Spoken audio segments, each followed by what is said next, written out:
Bueno, pues muy buenas tardes, gracias por acompañarnos en esta tarde en nuestro servicio nuevamente virtual y buenos saludos a todos nuestros hermanos de Iglesia Ciudad de la Verdad y a nuestros hermanos también de Iglesia Príncipe de Paz que seguramente nos están también ahorita sintonizando, nos están acompañando esta tarde. Quisiera compartirles un tema que abre precisamente la primera carta del apóstol Pedro, y quisiera compartirles esto. Creo que va a ser de bendición para todos nosotros, en lo particular para mí fue de bendición cuando lo estábamos preparando y bueno, de verdad que espero que sea de bendición para ustedes. ¿Qué le parece si oramos? Y ahorita ya iniciamos con esta lectura de este pasaje. Padre, te damos gracias en el nombre de Jesús, gracias por tu palabra que es preciosa, Señor, que es poderosa, que tiene ese poder para infundirnos esperanza, Señor, tiene el poder de infundirnos gozo. Y Padre, que esta tarde así sea, Señor, para la gloria de tu nombre, Señor, que tu Espíritu Santo haga esto en los corazones, Señor, que tu Espíritu Santo obre y que nos traiga revelación, Señor, porque nosotros como humanos quedamos muy cortos para explicar, pero si no fuera por tu Santo Espíritu, que es quien ilumina y nos da entendimiento, ese entendimiento necesario, Señor, pues definitivamente todo esto sería en vano. Así que te rogamos de la ayuda de tu Santo Espíritu esta tarde. En el nombre de Jesús, amén y amén. Si me acompaña usted a primera epístola de Pedro, capítulo 1, de versículos del 1 al 9, lo vamos a leer y ahorita vamos a empezar a explicar. Dice la Escritura: Pedro, apóstol de Jesucristo, a los expatriados de la dispersión en el Ponto, Galacia, Capadocia, Asia y Bitinia, elegidos según la presciencia de Dios Padre, en santificación del Espíritu, para obedecer y ser rociados con la sangre de Jesucristo. Gracia y paz os sean multiplicadas. Bendito el Dios y Padre de nuestro Señor Jesucristo, que según su grande misericordia nos hizo renacer para una esperanza viva por la resurrección de Jesucristo de los muertos, para una herencia incorruptible, incontaminada e inmarcesible, reservada en los cielos para vosotros, que sois guardados por el poder de Dios mediante la fe, para alcanzar la salvación que está preparada para ser manifestada en el tiempo postrero, en lo cual vosotros os alegráis, aunque ahora por un poco de tiempo, si es necesario, tengáis que ser afligidos en diversas pruebas, para que sometida a prueba vuestra fe, mucho más preciosa que el oro, el cual aunque perecedero se prueba con fuego, sea hallada en alabanza, gloria y honra cuando sea manifestado Jesucristo, a quien amáis sin haberle visto, en quien creyendo, aunque ahora no lo veáis, os alegráis con gozo inefable y glorioso, obteniendo el fin de vuestra fe, que es la salvación de vuestras almas. Quisiera explicarte rápidamente. Esta carta tradicionalmente es adjudicada a Pedro el apóstol, quien, como sabemos, recibió el llamado de parte de nuestro Señor Jesucristo para formar parte primeramente de esos 12 discípulos, y que fue llamado a dejar de ser un pescador de peces. Quizás suena redundante, pero fue llamado para dejar precisamente la pesca de peces para ahora realizar una pesca de hombres. Jesús le dijo a Pedro: yo te haré pescador de hombres. Y hay muchas cosas que contar acerca de Pedro, sin embargo no nos vamos a adentrar tanto en él en esta ocasión. Lo único que quisiera así recordar, o que tú recordaras, es que en una ocasión Pedro, lleno del Espíritu Santo, después de que nuestro Señor ascendió a los cielos y la iglesia comenzó y vino el Espíritu Santo sobre todos ellos, dice la Escritura que Pedro dio un discurso que hizo que miles de personas tuviesen ese arrepentimiento y ese perdón de pecados.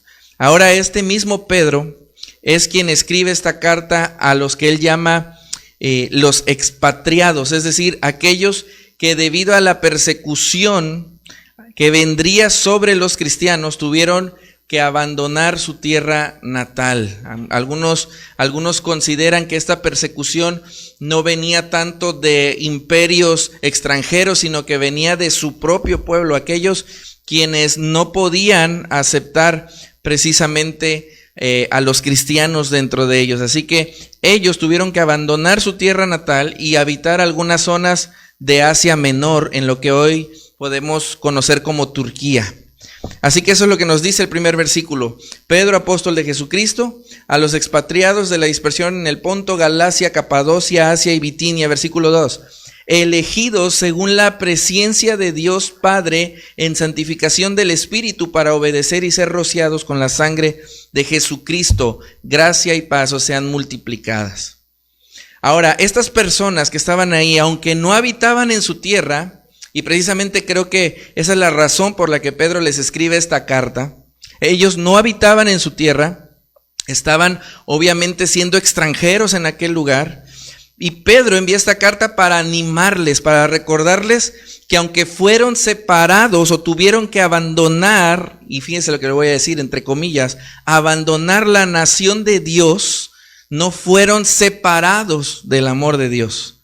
Quizás para los pobladores de las tierras en donde ellos ahora habitaban, este pueblo o este grupo de personas eran solamente un pueblo desterrado. Pero Pedro les recuerda que son mucho más que eso, porque ellos, dice aquí la Escritura, fueron elegidos por Dios. No por causa de ellos, sino por la voluntad de quien los eligió. Así que el hecho de que ellos estuvieran en el exilio no significaba que Dios los había olvidado. Mi amigo, ellos estaban pasando por aflicción, estaban pasando por dificultades, habitando en una tierra que no era de ellos, con personas que tenían costumbres diferentes, costumbres paganas, pero no solo eso, sino que habían quizás tenido que dejar a familiares en su tierra natal y estaban ahí pues buscando hacer quizás una vida nueva, y todo esto debido a la fe en Cristo que los había llevado a ser rechazados aún por los suyos. Y en este contexto es donde Pedro quiere recordarles algo. Quizás ustedes están separados de su pueblo, pero Dios sigue con ustedes. ¿Y cómo lo sé? Dice Pedro. Porque Él los eligió. Y yo sé, mi amigo, que a veces es un poco chocante este tipo de palabra, ¿no? Él los eligió.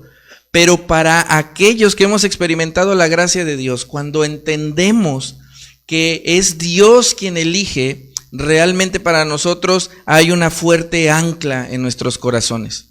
Mi amigo, dice aquí la Escritura que este pueblo había sido precisamente elegido. Así que Pedro les recuerda cómo se realizó esa elección o cómo se manifestó, cómo Pedro sabe que estas personas habían sido elegidas para esta salvación. Fíjate cómo dice la Escritura, versículo 2, elegidos según la presciencia de Dios Padre en santificación del Espíritu para obedecer y ser rociados por la sangre de Jesucristo.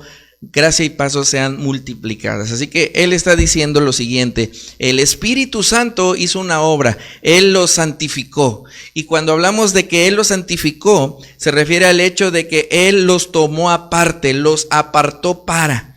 La palabra santo, por ejemplo, significa apartado para o consagrado para. Y en este caso, esta es la obra de la que nos está hablando Pedro. El Espíritu Santo apartó a un grupo de personas para hacerlas el pueblo de Dios. Es decir, el Espíritu Santo vino y los santificó, los separó para obedecer y para ser rociados por la sangre de Jesucristo.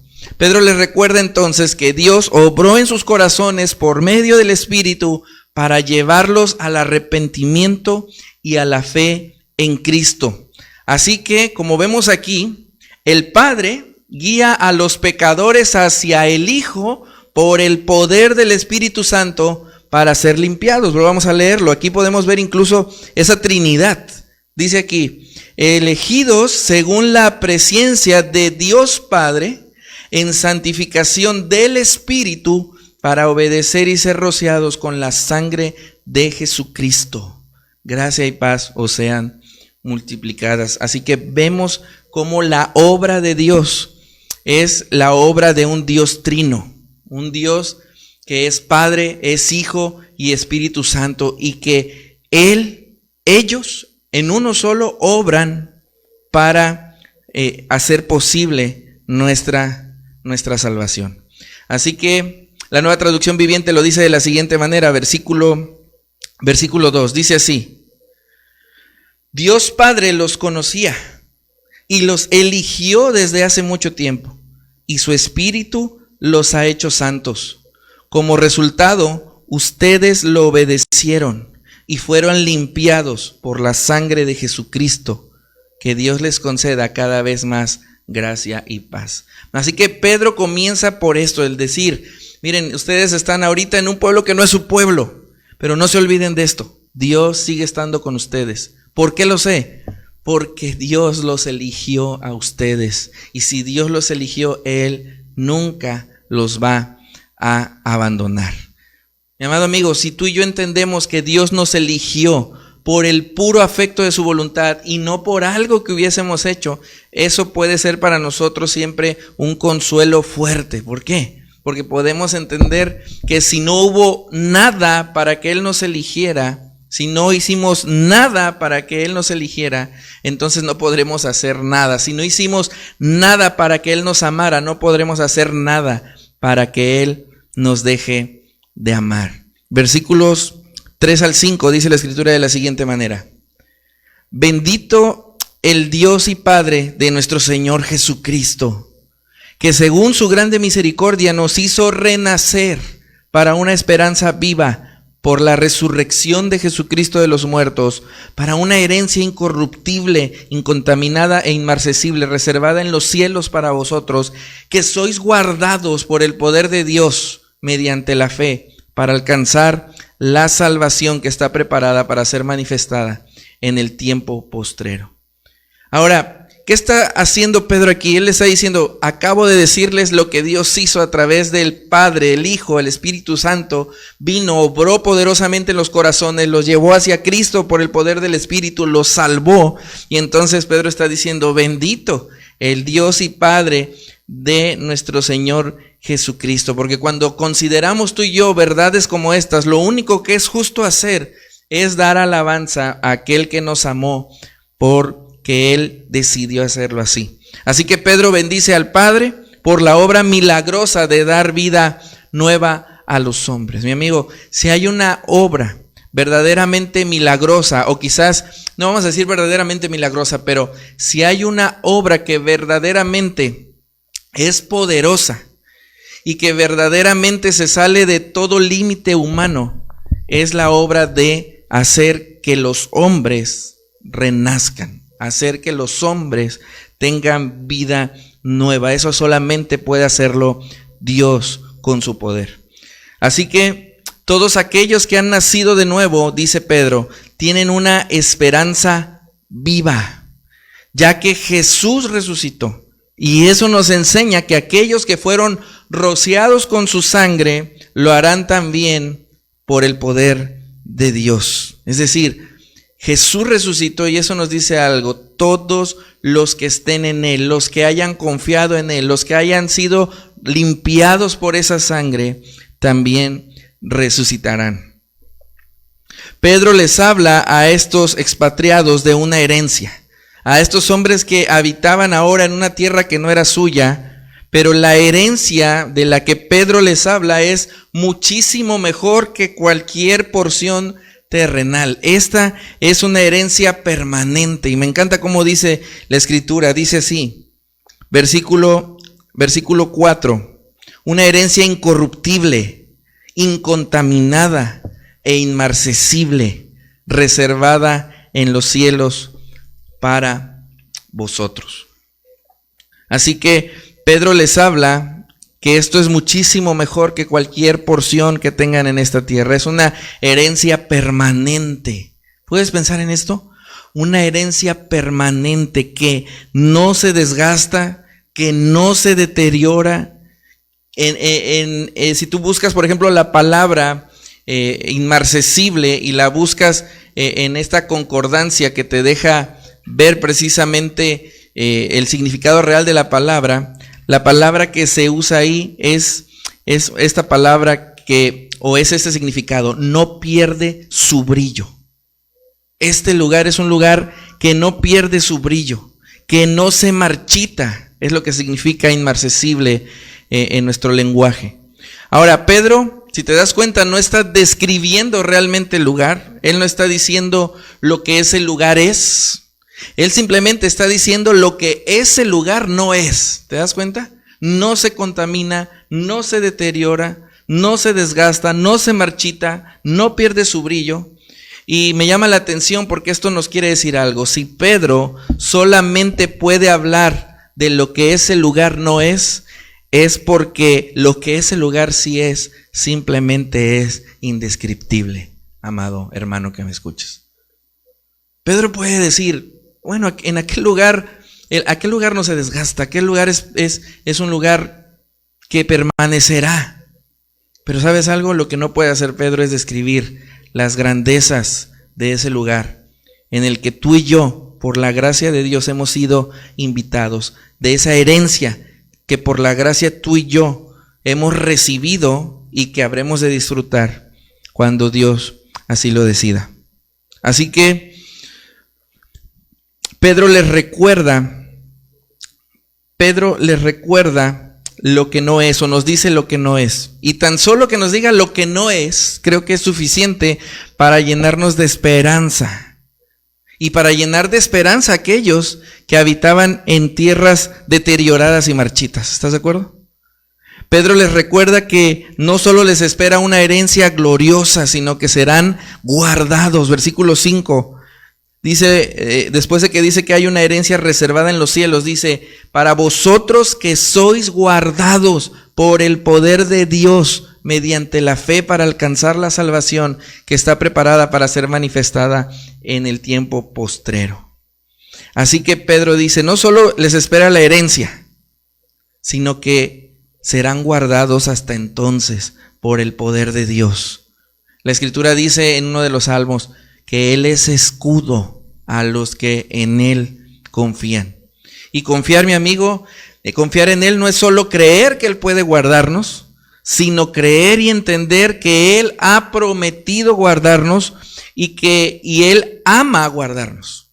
Él desea guardarnos, que su voluntad es guardarnos y que Él nos ha dejado escrito en la palabra cómo es que Él nos guarda y cómo es que nosotros somos preservados. Versículos 6 al 9 dice rápidamente: en lo cual vosotros os alegráis, aunque ahora por un poco de tiempo, si es necesario, tengáis que ser afligidos en diversas pruebas, para que sometida a prueba vuestra fe, mucho más preciosa que el oro, el cual, aunque perecedero, se prueba con fuego, sea hallada en alabanza, gloria y honra, cuando sea manifestado Jesucristo, a quien amáis sin haberle visto, en quien creyendo, aunque ahora no lo veáis, os alegráis con gozo inefable y glorioso.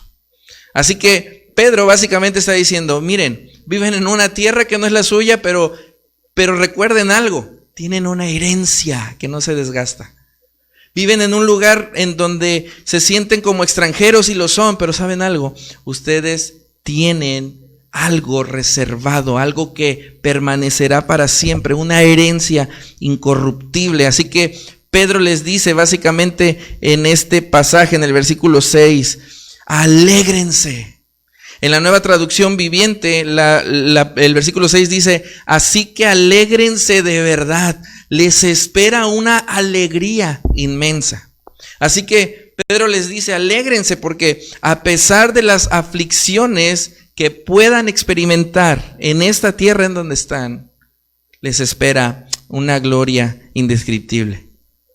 Ahora, no es sencillo alegrarse cuando hay aflicciones, sin embargo, lo que dice Pedro es que las aflicciones son tan pasajeras como lo es este mundo, y sin embargo, nuestra alegría será eterna como lo es el reino en el que pronto habitaremos. Así que Pedro les dice que aún estas aflicciones pasajeras, aún estas aflicciones, como tú y yo lo sabemos, son para nuestro bien.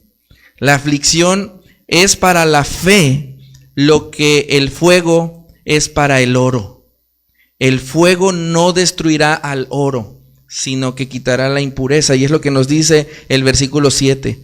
Para que sometida a prueba vuestra fe, mucho más preciosa que el oro, el cual aunque perecedero se prueba con fuego, sea hallada en alabanza, gloria y honra cuando sea manifestado Jesucristo.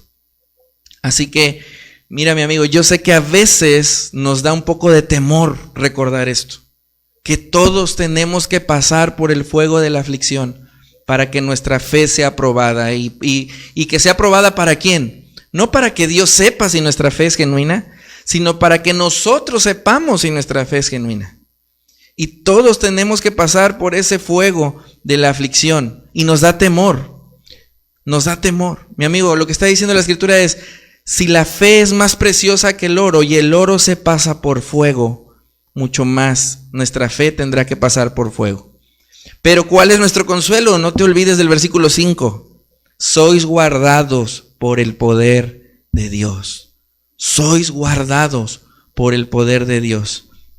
Así que la Nueva Traducción Viviente dice así: alégrense de verdad, versículo 6, les espera una alegría inmensa, aunque tienen que soportar muchas pruebas por un tiempo breve, estas pruebas demostrarán que su fe es auténtica, está siendo probada de la misma manera que el fuego prueba y purifica el oro. Aunque la fe de ustedes es mucho más preciosa que el mismo oro, entonces su fe, al permanecer firme en tantas pruebas, les traerá mucha alabanza, gloria y honra en el día que Jesucristo sea revelado a todo el mundo. Ustedes aman a Jesucristo a pesar de que nunca lo han visto. Aunque ahora no lo ven, confían en Él y se gozan con una alegría gloriosa e indescriptible. La recompensa por confiar en Él será la salvación de sus almas. Así que mis amados hermanos, permanecer firmes en la fe será motivo de honra cuando el mundo entero por fin se dé cuenta quién es Jesucristo. Muchos de los creyentes a quien Pedro les escribía nunca habían visto a Jesús, pero lo amaban y confiaban en Él y podían experimentar un gozo que no se puede describir con palabras. Eso significa que poseen esa salvación. Mi amigo, cuando tú amas a Cristo, tú y yo no lo hemos visto nunca, pero cuando hay un amor por Él y un deseo de obedecerle y un deseo de hacer su voluntad, eso es indicativo de que nosotros estamos recibiendo o hemos recibido precisamente esa salvación, como dice el versículo 9. Obteniendo el fin de vuestra fe, que es la salvación de vuestras almas. Así que vamos en camino a recibir esa herencia. Ahora, hermano, para terminar, estos creyentes y nosotros tenemos muchas cosas en común. Ellos no solo eran extranjeros en la tierra de Asia Menor, ellos eran extranjeros en el mundo entero. Desde que creyeron en Cristo, esto fue notorio para ellos, pero aún dentro de su propio pueblo fueron mal vistos por creer en el carpintero de Galilea. Es decir, ellos no tenían que ir a Asia para ser extranjeros. Ellos ya eran extranjeros en su propio pueblo por haber creído en Jesucristo. Por haber creído en Jesucristo, ellos ya no tenían su esperanza en este mundo. Jesús dice, por ejemplo, en Juan capítulo 15, versículo 19, que si nosotros fuéramos del mundo, el mundo amaría lo suyo. Pero porque no sois del mundo, antes yo, y repite esta misma palabra que dice Pedro, antes yo os elegí del mundo, por eso el mundo os aborrece. Así que, hermano, tú y yo somos igual que ellos, extranjeros, aún en nuestras propias ciudades, aún dentro de nuestras propias familias. Somos exiliados cuando somos apartados para Dios. Y pasamos también por aflicciones y continuaremos pasando por esas aflicciones, pero no te olvides de que las aflicciones son pasajeras. Aún en estos tiempos de pandemia, muchos están siendo afligidos y serán aún afligidos por la avalancha de problemas que vendrán. Y si no tenemos claro en nuestros corazones que solo estamos de paso en esta tierra, nos angustiaremos como el mundo y sucumbiremos como ellos también. Así que nosotros como creyentes no hagamos lo que ellos hacen. Dejemos de fijar los ojos en las circunstancias y de poner nuestra esperanza en este mundo y fijemos nuestros ojos en la esperanza de esa herencia a la que nos hemos hecho acreedores por la fe de Cristo. Matthew Henry menciona de esto, dice: la esperanza en el vocabulario mundano se refiere solo a un bien incierto, porque todas las esperanzas mundanas son inestables, edificadas sobre arena, y las esperanzas del cielo que tiene el mundano son conjeturas ciegas y sin fundamento. Pero la esperanza de los hijos del Dios vivo es una esperanza viva, no solo acerca de su objeto, sino también en su efecto. Vivifica y consuela en todas las angustias, capacita para enfrentar y superar todas las dificultades. La misericordia es la fuente de todo esto, sí, gran misericordia y misericordia múltiple. Este mundo, mi amado amigo que me escuchas también, mi hermano, tarde o temprano dejará de ser. Y nosotros tendremos, incluso si es que este mundo no se deshace antes, tendremos que partir a nuestra patria celestial. Y fíjate cómo dice 2 Corintios 5, versículo 1 en la Nueva Traducción Viviente. Dice, y cuando habla de la muerte, dice: pues sabemos que cuando se desarme esta carpa terrenal en la cual vivimos, es decir, cuando muramos y dejemos este cuerpo terrenal, tendremos una casa en el cielo, un cuerpo eterno, hecho para nosotros por Dios mismo y no por manos humanas. Así que cuando enfrentemos las aflicciones, tengamos dos cosas en mente. Número 1, hay una herencia permanente que me espera, que a diferencia de este mundo no se marchita, no se desgasta y no va a perecer. Y número 2, ninguna de las aflicciones que sufro son para destruirme, sino para purificarme. Y mientras soy purificado, recuerda, el poder de Dios nos sostiene. Y mi amigo que me escuchas, este mundo va a pasar. Y todo parece indicar que más pronto de lo que creíamos hace un tiempo. Y cuando eso suceda, ¿qué va a pasar contigo? ¿Tienes una esperanza viva o solamente una ilusión incierta? La aflicción es parte de esta vida, pero ¿tú cómo la enfrentarás? Siendo enemigo del único que puede sostenerte verdaderamente. Si no has venido a Cristo en arrepentimiento y fe, no gozarás de ese lugar permanente del que hablamos hoy, sino que recibirás la paga de tus pecados. Pero la buena noticia es que el rey de este reino se deleita en perdonar a sus enemigos y convertirlos en herederos. Nosotros tenemos esperanza por la gracia de Dios. Y hermano, no olvides que nuestra esperanza es mucho más gloriosa que cualquier profunda aflicción que podamos experimentar. Yo en lo personal creo que muchas aflicciones van a venir. Pero no perdamos de vista que tenemos una esperanza gloriosa, reservada en los cielos. Padre, te damos gracias en el nombre de Jesús y te pedimos que esto que hemos hablado sea de provecho para los corazones. Padre, que sea tu Espíritu Santo dando el entendimiento, Señor, necesario, lo que debimos entender de este pasaje, y que bendigas a cada persona, Señor, y aun aquellos que no se han vuelto a ti, Señor, puedan entender que si no se arrepienten, Señor, no tienen esta esperanza. Padre, porque el que tiene al Hijo tiene la vida, pero el que rehúsa creer en el Hijo no verá la vida. Padre, en tus manos quedamos esta tarde en el nombre de Jesús. Amén. Y les damos muchas gracias esta tarde por haber estado con nosotros y le invitamos a quedarse con nuestros hermanos de Iglesia El Arca. Que el Señor les bendiga, que tengan un excelente domingo.